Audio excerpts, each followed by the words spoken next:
petit paradis en mer d'Iroise, Saint fut longtemps un enfer pour les navigateurs.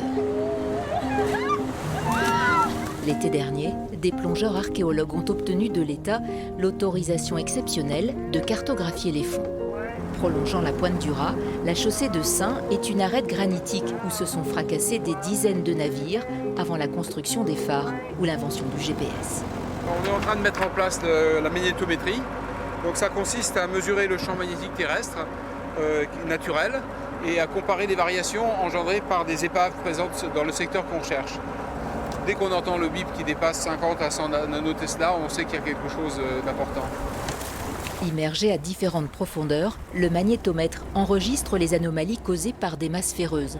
Quand ça sonne, c'est bon signe. Bon, alors là, il y a quelque chose.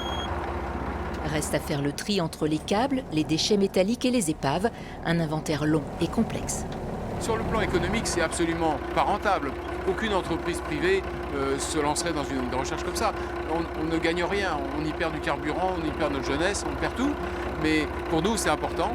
J'ai vu au début de mes plongées des épaves que je ne verrai plus, qui ont disparu, qui n'existent plus. Et on n'a pas fait les relevés. Et ça, c'est malheureux parce que c'est une page d'histoire, c'est une bibliothèque qui brûle.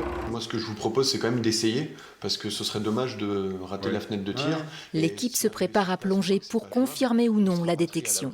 La Société d'archéologie et de mémoire maritime a recensé dans ses archives 145 épaves dans la chaussée de Saint, dispersées sur une quinzaine de kilomètres.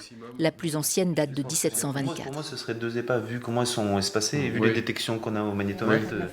Un travail de fourmi qui se double d'une course contre la montre. Et il y a beaucoup d'épaves qui ont été ferraillées pour récupérer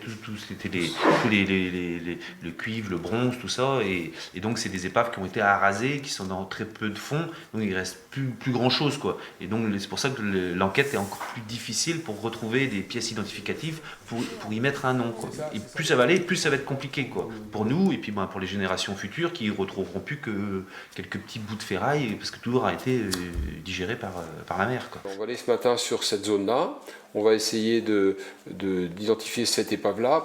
Quel type de coque, quel type de machine, quel type de chaudière, est-ce qu'on a des objets qui traînent, est-ce qu'on a une cargaison avec un déversement plus ou moins important, est-ce qu'il s'agit de minerais, est-ce qu'il s'agit de choses qui ont pu disparaître.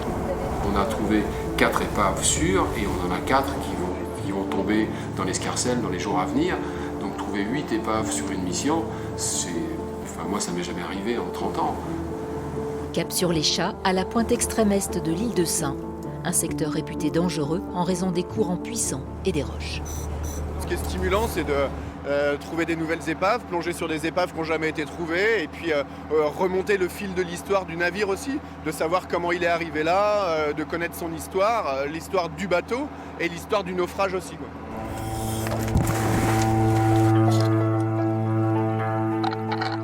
À 7 mètres de la surface, la visibilité est exceptionnelle ce jour-là.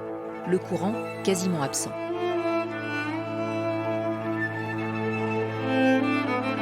Dans la forêt de Laminaire, les plongeurs scrutent l'épave de plus de 80 mètres, traquant comme des chiens de chasse le moindre indice qui permettrait de l'identifier.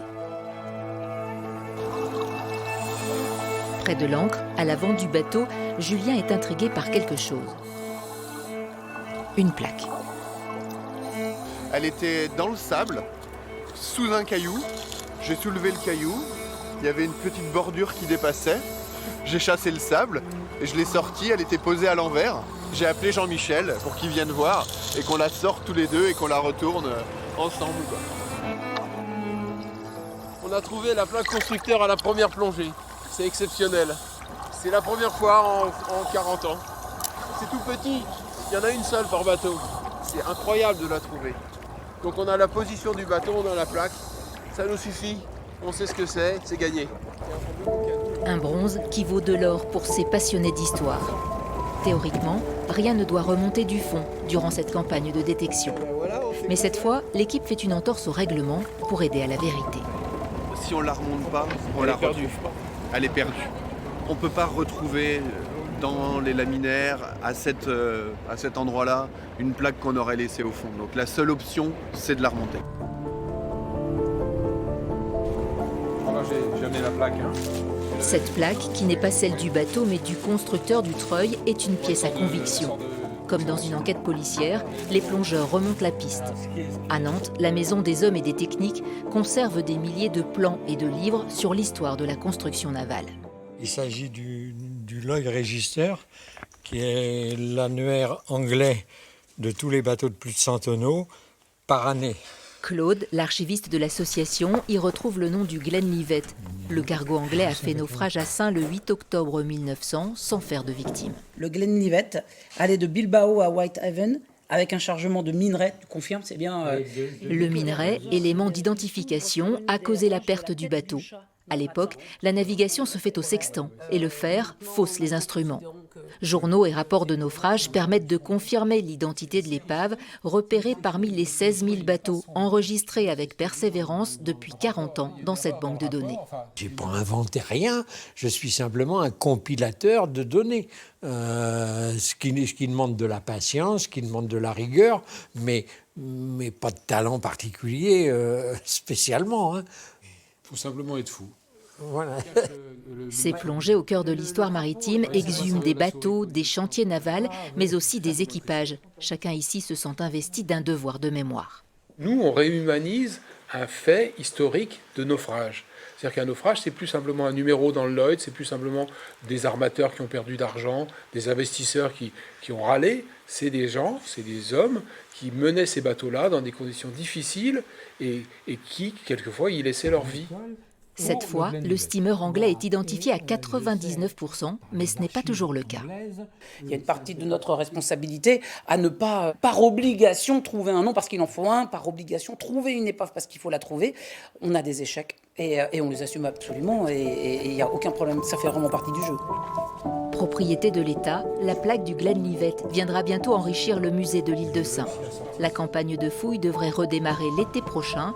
Des dizaines d'épaves restent encore à découvrir.